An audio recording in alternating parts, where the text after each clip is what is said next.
Captain Zexhai stared at the small object floating in the darkness of space.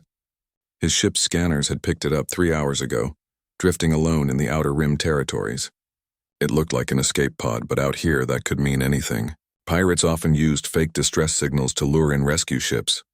"Captain, it's definitely a life pod," said Cree, his first officer.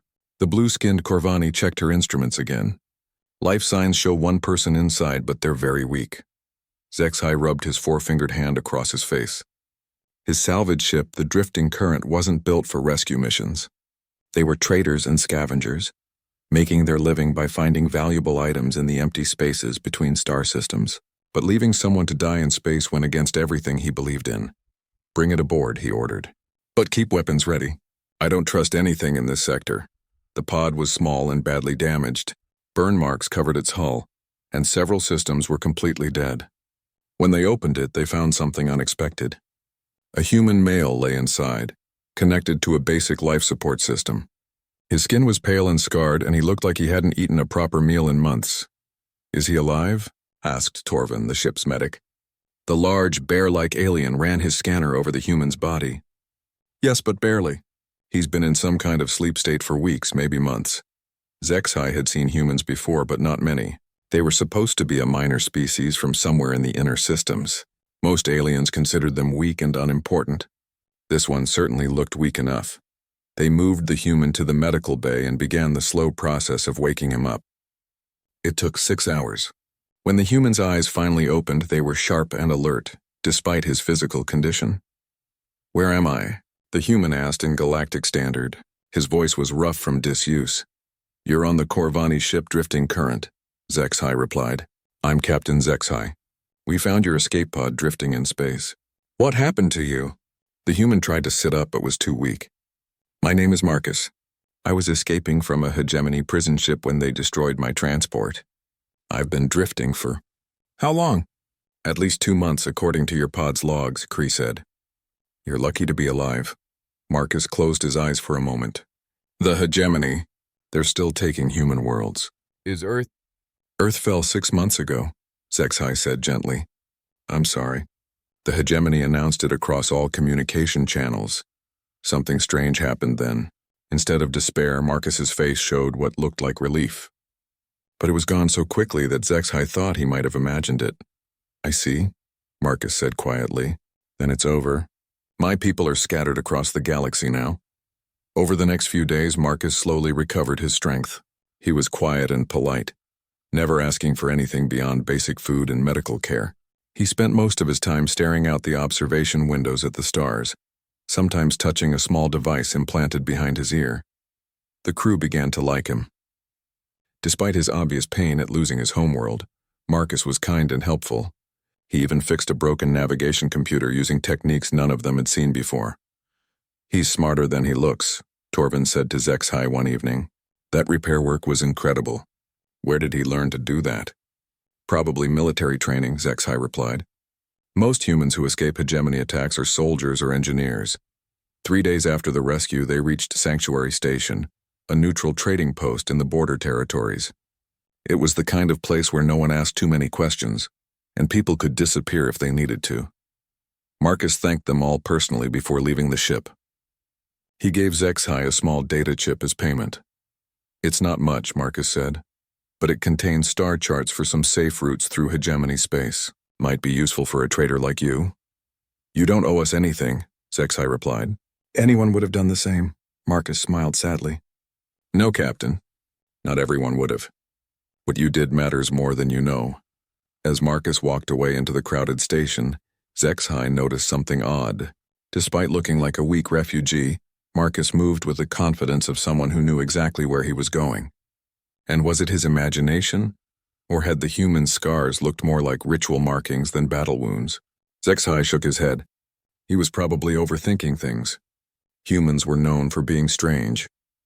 The Drifting Current left Sanctuary Station the next morning, heading for the Kepler system where Zexhai hoped to find some salvageable technology.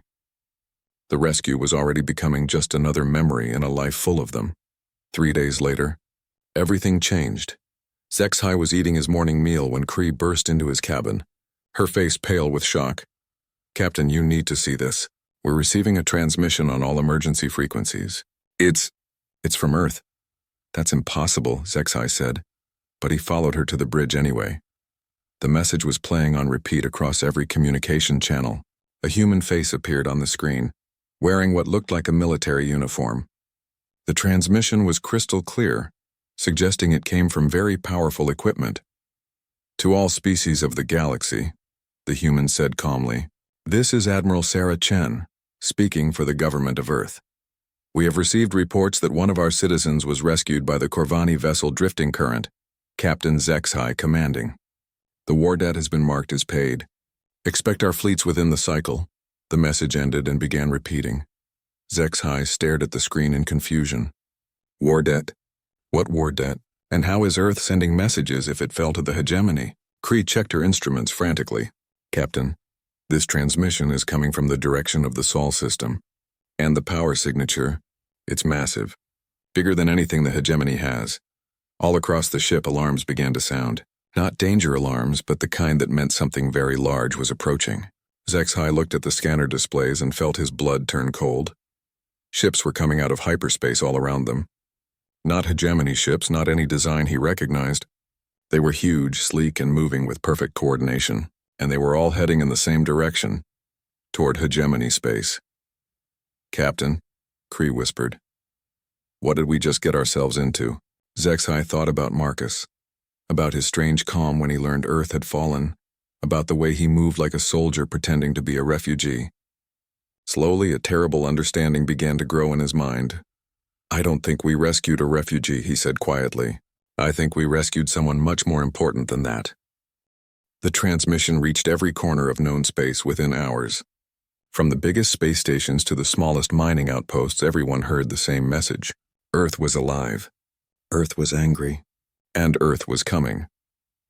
On the hegemony command ship Eternal Dominion, Admiral Cruex watched the human transmission for the 5th time.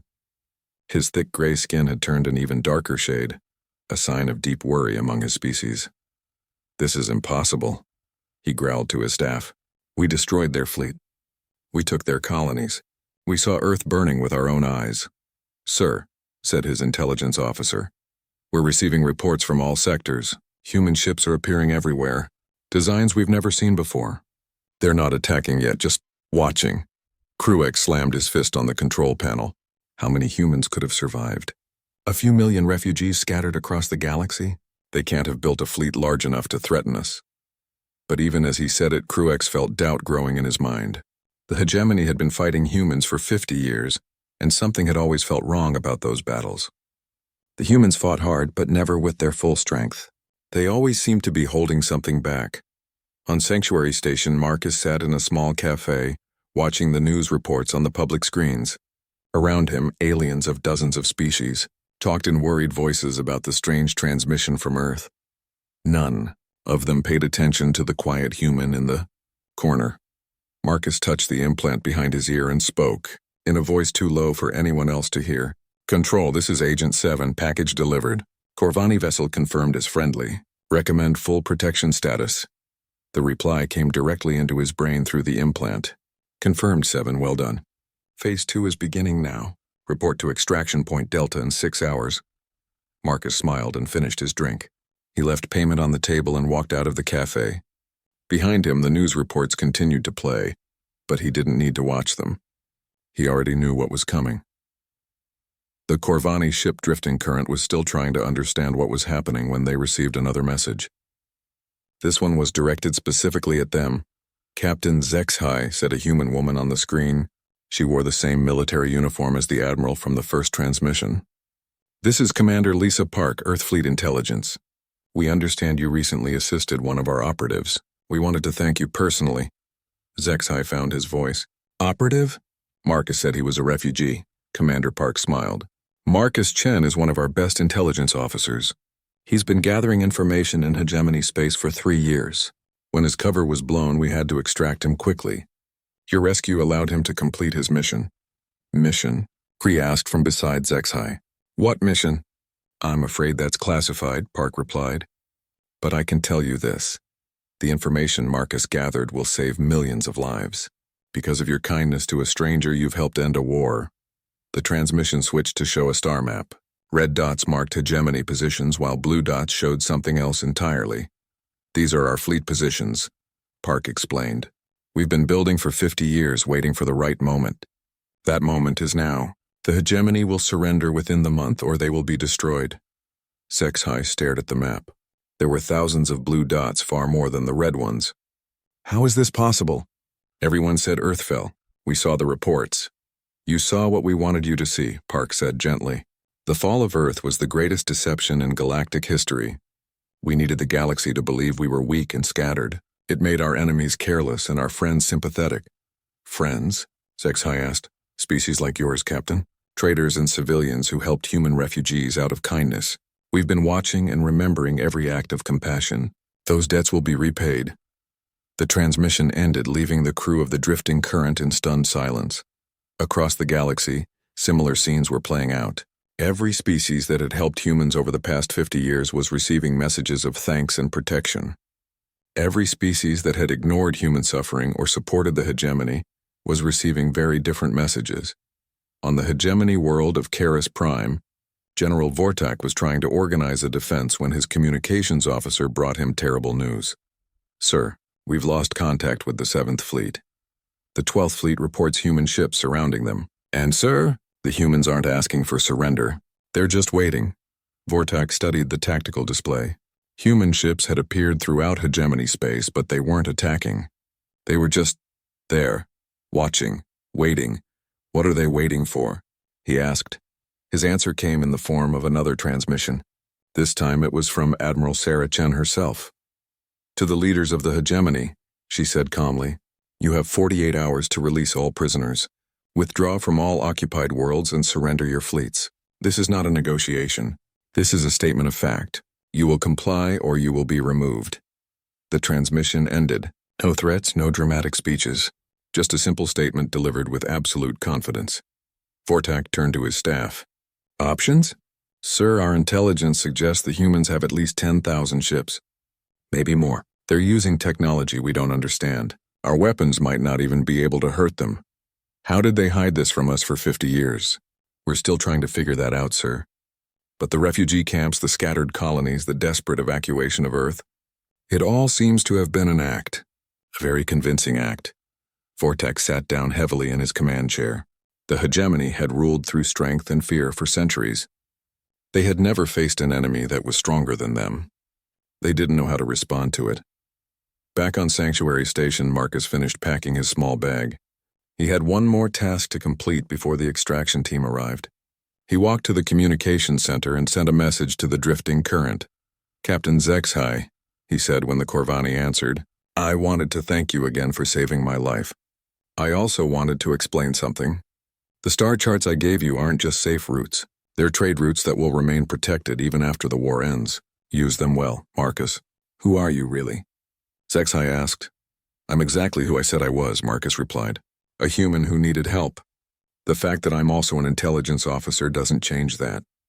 You saw someone in need and helped them. That's the kind of galaxy we're trying to build." Marcus ended the call and walked to the extraction point.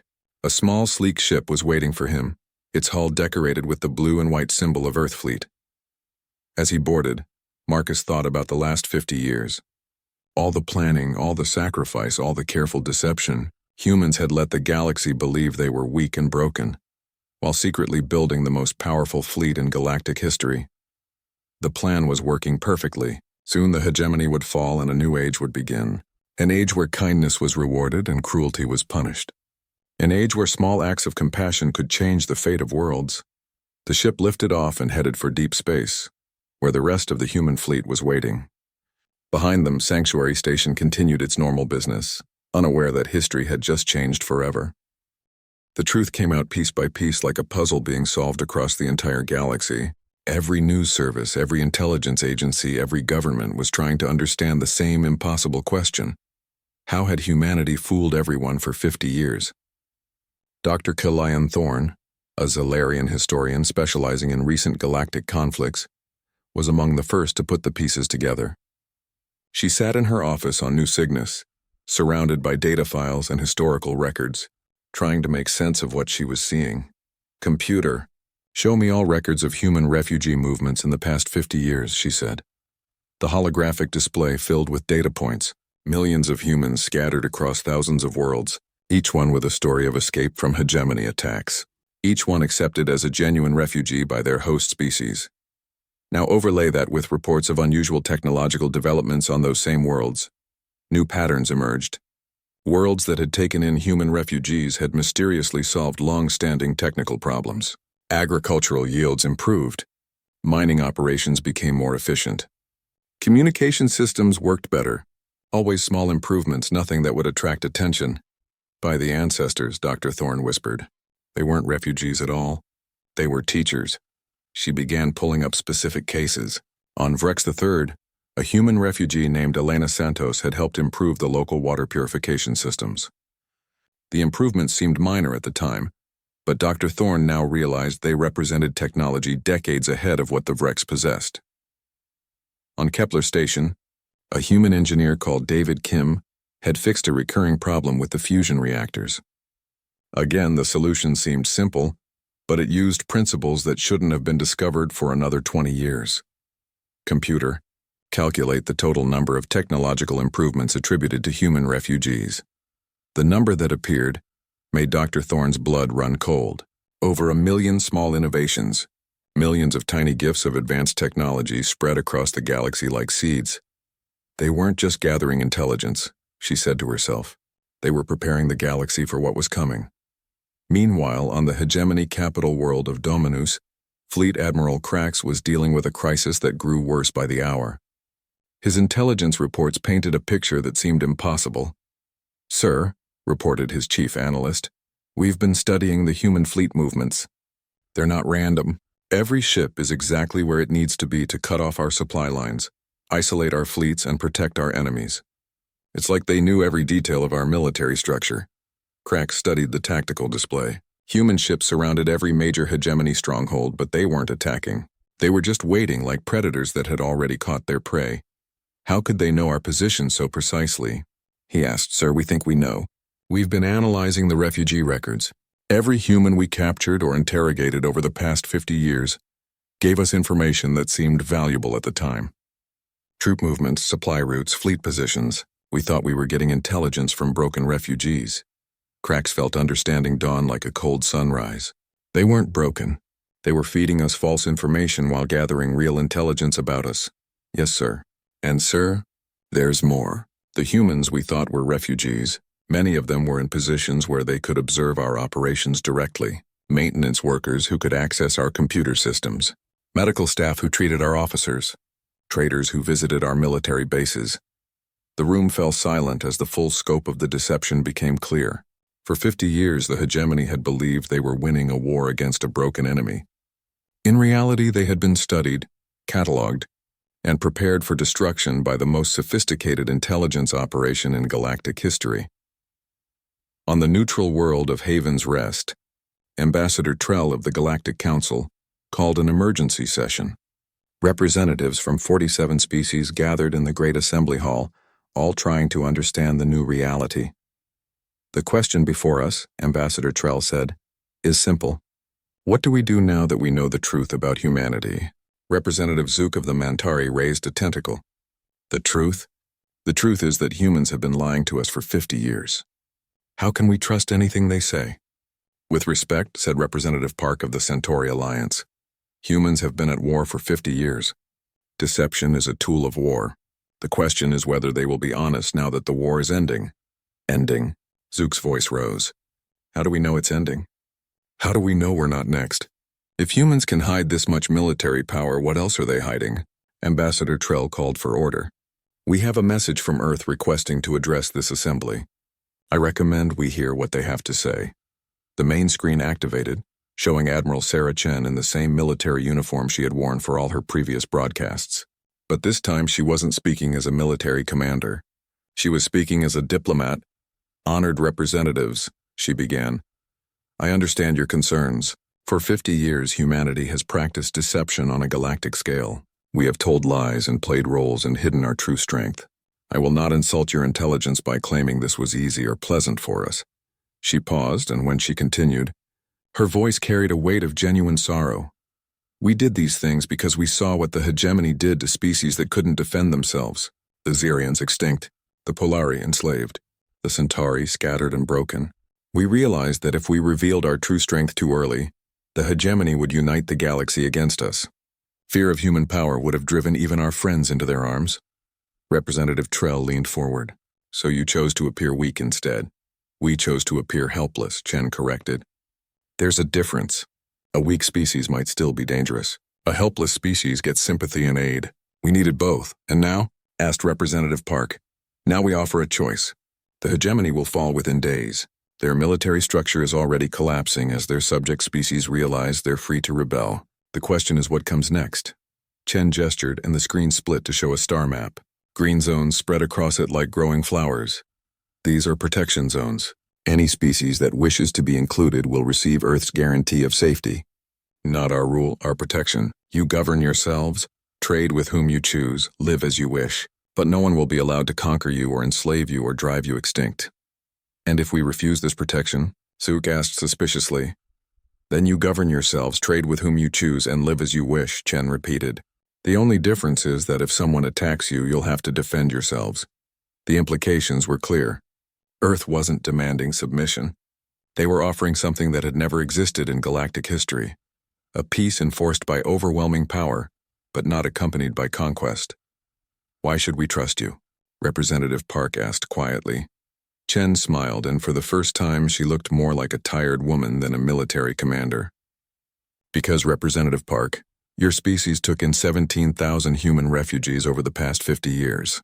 You fed them, housed them, gave them work and dignity when they had lost everything else. We have not forgotten that kindness." She turned to look directly at Zook. "And Representative Zook, your species turned away every human refugee who asked for help. You closed your borders and let our people die in space rather than offer aid. We have not forgotten that either." The message was clear without being a threat. Earth remembered everything. Every kindness would be rewarded. Every cruelty would be noted. "The age of conquest is over," Chen said. "The age of protection begins now. We fought this war not for territory or resources or glory. We fought it so that no species would ever again face the choice between submission and extinction. That includes you. All of you." The transmission ended, leaving the assembly in thoughtful silence. Across the galaxy, similar conversations were taking place as every species tried to understand their place in this new order.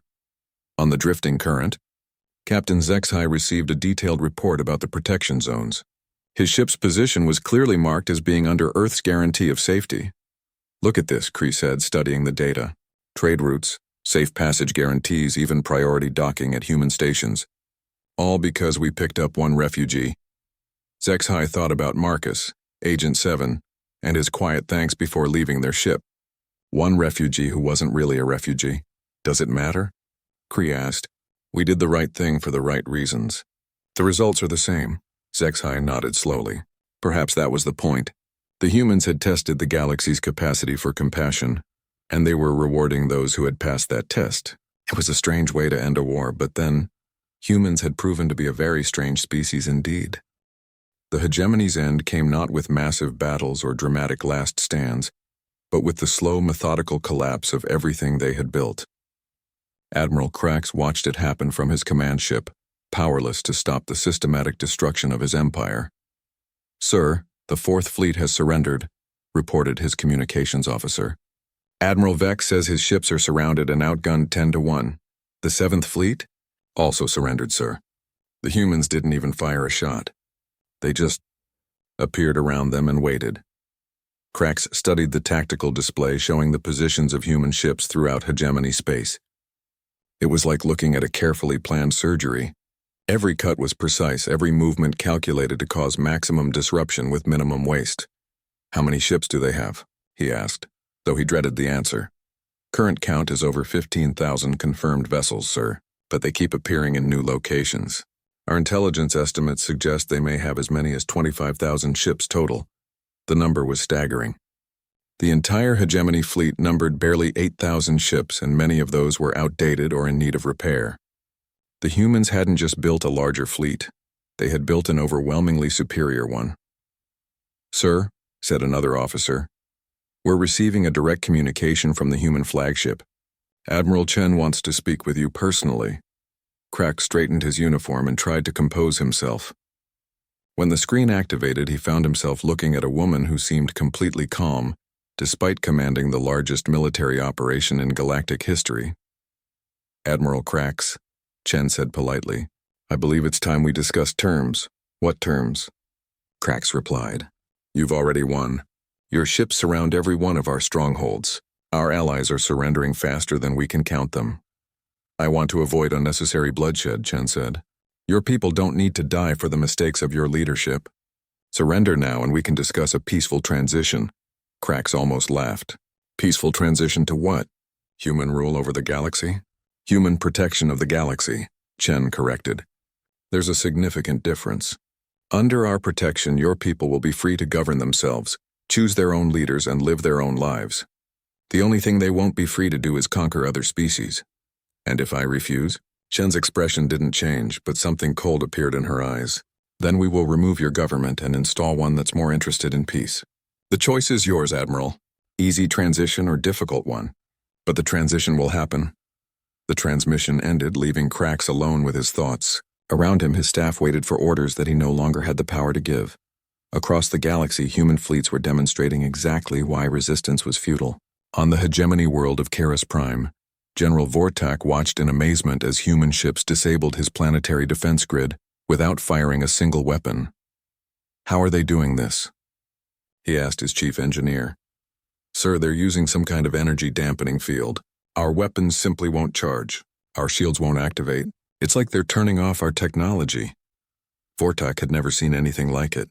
The human ships moved like living things, flowing around obstacles and responding to threats before they even developed. Their technology seemed almost magical. Weapons that passed through solid matter to strike internal systems. Engines that bent space itself to achieve impossible speeds. Computers that predicted enemy movements with perfect accuracy. But more than the technology, it was the humans themselves that impressed him. Every operation was carried out with minimal casualties. When they took a military base, they captured rather than killed. When they destroyed a ship, they somehow did it in a way that allowed most of the crew to escape. They're not trying to destroy us, he realized aloud. They're trying to preserve us, sir.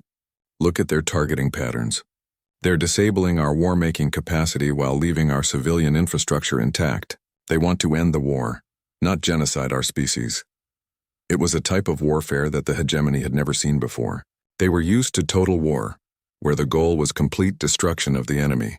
The humans were fighting what could only be called a surgical war, cutting out the cancer while preserving the patient.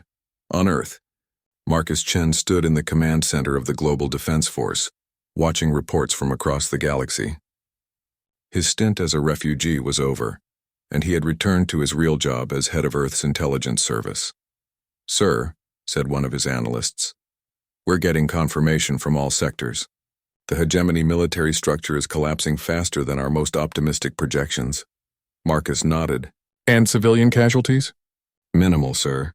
Less than 1% of our original estimates. The precision targeting is working perfectly. Good. What about the species that supported the hegemony? Most are attempting to negotiate separate peace agreements. The Kralix Empire wants to discuss terms. The Vorthan Collective is offering to join our protection zones immediately. Marcus smiled. Fear is a powerful motivator. But what about the species that helped our people? They're all confirming their acceptance of protection status, sir. The Corvani, the Zenthari, the Free Worlds Alliance, all of them. Plus another 47 species that we hadn't previously identified as friendly. Excellent. Begin Phase 3. Phase 3 was the reconstruction phase. As hegemony worlds surrendered, human ships moved in not as conquerors but as helpers. They brought medical supplies, food, and most importantly, advanced technology that would improve life for billions of beings. Captain Zexhai experienced this firsthand when the drifting current docked at Kepler Station, only to find it completely transformed. The aging trading post had been upgraded with technology that made it one of the most advanced facilities in the sector. Captain Zexhai, said the station master, an elderly Terran who greeted him personally. Welcome to New Kepler. Your ship has been scheduled for a complete refit, courtesy of Earth Fleet. A refit? Zexhai was confused. I didn't request any work. No, sir, but your vessel is flagged as a priority friend of Earth. All ships in that category receive free upgrades to human standards. Your new engines will cut your travel time by 70%, and your cargo hold will be expanded by 50%. As his ship was being worked on, Zexai met other traders who had helped human refugees over the years. All of them were receiving similar treatment. New technology, new trade routes, access to markets that had previously been closed to them. It's like they kept a list, said Captain Vora, a Xanthari trader whose ship was also being upgraded. Every kindness, every act of mercy, every time someone helped a human in need. They remembered all of it. And now they're paying us back, Zexai agreed. But why? They've won the war. They don't need our goodwill anymore. The answer came from an unexpected source. Marcus Chen himself appeared at Kepler Station, no longer pretending to be a refugee but wearing the uniform of Earth intelligence. He sought out Zexai personally. "Captain," Marcus said, "I wanted to thank you again for saving my life. But more than that, I wanted to explain why we're doing all this." They sat in the station's observation lounge, looking out at the dozens of ships being refitted by human engineers. "You could have left me to die in that escape pod," Marcus continued. "You had no obligation to help a stranger, especially a human stranger when humans were supposed to be a weak, unimportant species. But you helped anyway." "Anyone would have done the same," Zexai said. "No," Marcus replied firmly. "Not anyone. We tested that theory for 50 years. Roughly 60% of the species we encountered showed some level of compassion to human refugees. 40% did not. The 40% that showed no compassion are now discovering what it means to live in a galaxy where cruelty has consequences. And the 60% are discovering what it means to live in a galaxy where kindness is rewarded." Marcus stood to leave but paused at the door. "We didn't fight this war for territory or resources, Captain. We fought it to create a galaxy where beings like you, beings who help strangers because it's the right thing to do, can thrive. The age of the strong preying on the weak is over. The age of the strong protecting the weak has begun." As Marcus left, Zexai thought about the implications of what he had said. Humanity hadn't just won a war. They had fundamentally changed the rules of galactic civilization. Compassion was no longer a weakness to be exploited. It was a virtue to be rewarded and protected. Across the galaxy, the same message was being delivered to every species, every government, every individual who had chosen kindness over cruelty during humanity's long deception. The war was over, but the real work was just beginning, building a galaxy where Marcus's vision could become reality. 6 months after the last hegemony stronghold surrendered, Captain Zexai found himself traveling through space that had once been the most dangerous sector in the galaxy. Now it was one of the safest.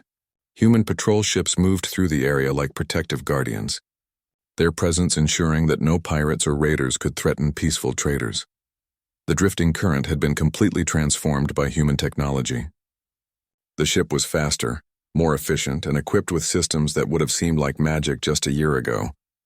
But the biggest change wasn't in the ship. It was in how other species treated him. "Captain Zexai," said the harbor master at New Geneva Station, "it's an honor to have you dock here. Bay 7 has been reserved for you, along with priority loading for your cargo." Zexai still wasn't used to this treatment. Before the war, he had been just another small-time trader struggling to make a living. Now, because he had rescued one human from an escape pod, he was treated like royalty wherever he went. "Cree," he said to his first officer, "sometimes I wonder if we're living in a dream." Cree looked around at the bustling station, where humans worked alongside dozens of other species in perfect harmony. "If it's a dream, Captain, I don't want to wake up." The transformation of the galaxy had been remarkable. Where once there had been the constant threat of war and conquest, now there was peace enforced by overwhelming but benevolent power. The humans had kept their promise. They protected without ruling, guided without controlling.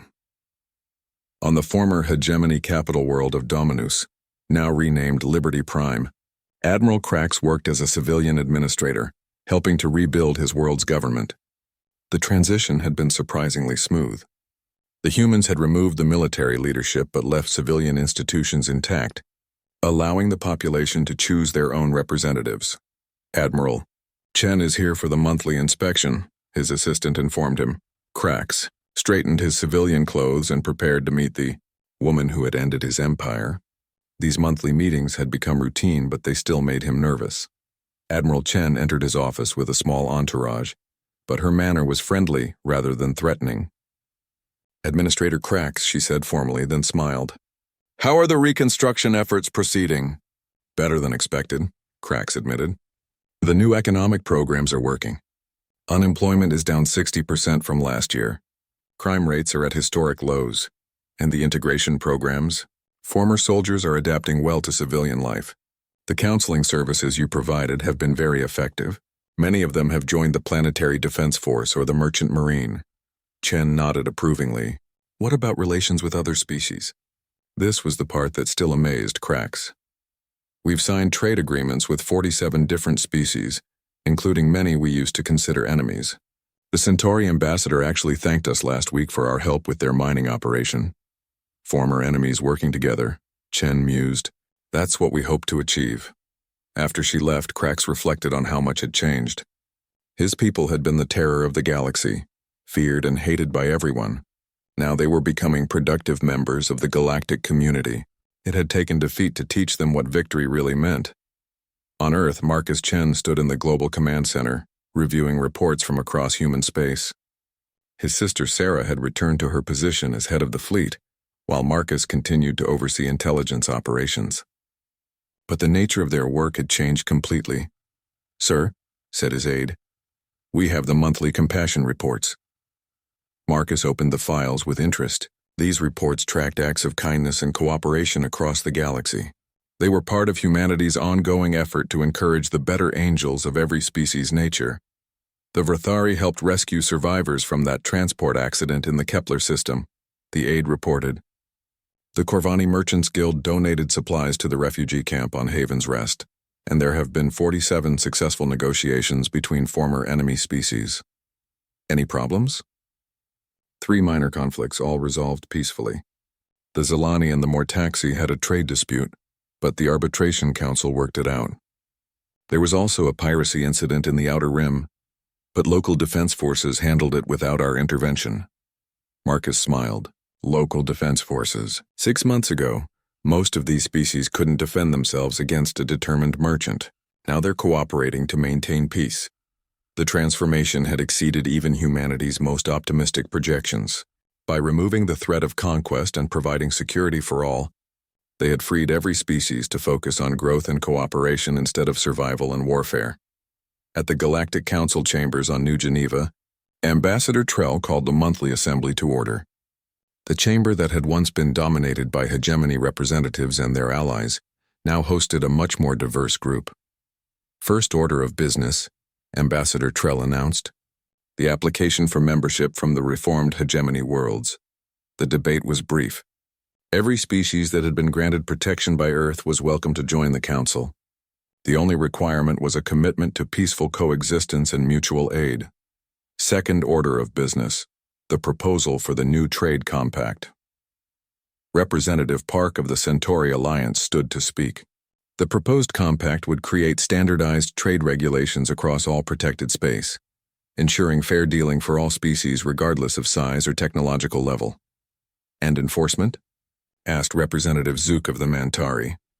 "Handled by Earth Fleet, same as all other security matters," Park replied. "But the regulations themselves will be written and administered by member species." The proposal passed unanimously. No one wanted to return to the old days of might makes right economics. After the session, Ambassador Trell received a personal message from Admiral Chen. "Ambassador," Chen said from the screen, "I wanted to inform you that humanity is considering withdrawing from direct administration of the protection zones." Trell was surprised. "Withdrawing? But the system is working perfectly." "That's exactly why we can withdraw," Chen explained. "Our goal was never to rule the galaxy permanently. It was to create a system stable enough to maintain itself. The Council is proving that local species can handle their own affairs when they don't have to worry about invasion." "What would replace human administration?" "A joint council of protected species, backed by human military guarantee. Think of it as insurance. We'll be there if needed, but we won't be involved in day-to-day governance." It was a remarkable offer. The most powerful military force in galactic history, was voluntarily reducing its own authority in favor of local self-governance. Captain HFY learned about this development during his next stop at Sanctuary Station. The same place where he had dropped off Marcus was now one of the most prosperous trading posts in the galaxy, thanks to its position on several major human-protected trade routes. "They're really going to step back?" asked Vora, the Zenthari trader he had met at Kepler Station. "That's what the reports say," HFY confirmed. "They'll maintain the fleet and the protection guarantees, but local species will handle everything else." "Why would they do that? They have more power than any empire in history." HFY thought about his conversation with Marcus months ago, because power was never their goal. Building a peaceful galaxy was their goal. If they can accomplish that without ruling directly, why wouldn't they step back? Later that day, HFY received an unexpected visitor. Marcus Chen, now openly wearing his Earth Intelligence uniform, requested permission to come aboard the drifting current. "Captain," Marcus said as he entered the bridge, "I wanted to return something to you." He handed HFY a small device, the original escape pod that had started everything. "This belongs to you now," Marcus said. "Consider it a reminder that small acts of kindness can change the galaxy." "I don't understand." "This pod is equipped with the most advanced technology humanity possesses. Emergency beacon, medical systems, life support, everything needed to save a life in space. We're giving one to every ship captain who helped us during the war years." HFY examined the device. "You want us to rescue others the way we rescued you?" "We want you to continue being the people you already are," Marcus replied. "People who help strangers because it's the right thing to do. The galaxy needs more beings like you, Captain. It always has." As Marcus prepared to leave, HFY had one final question. "What happens now?" "What's humanity's plan for the future?" Marcus smiled. "The same plan we've always had, Captain. Build a galaxy where kindness is rewarded and cruelty is punished, where the strong protect the weak instead of exploiting them, where beings like you can travel safely through space helping others and making the universe a little better, with each act of compassion." He paused at the airlock. "The war's over, Captain. The real work is just beginning. And that work isn't humanity's responsibility alone. It belongs to everyone who believes in the kind of galaxy we're trying to build." After Marcus left, HFY stood on his bridge looking out at the stars. Somewhere out there, human ships patrolled the void, ensuring that no one would face the choice between submission and extinction. Somewhere out there, former enemies were learning to become friends. Somewhere out there, the future was being built one act of kindness at a time. He thought about the escape pod in his hands and smiled. Soon he would have the chance to rescue someone else, to show the same compassion that had started this incredible transformation. The galaxy was becoming the place Marcus had envisioned. A place where helping strangers wasn't just the right thing to do, but the foundation of civilization itself. The age of conquest was truly over. The age of compassion had begun,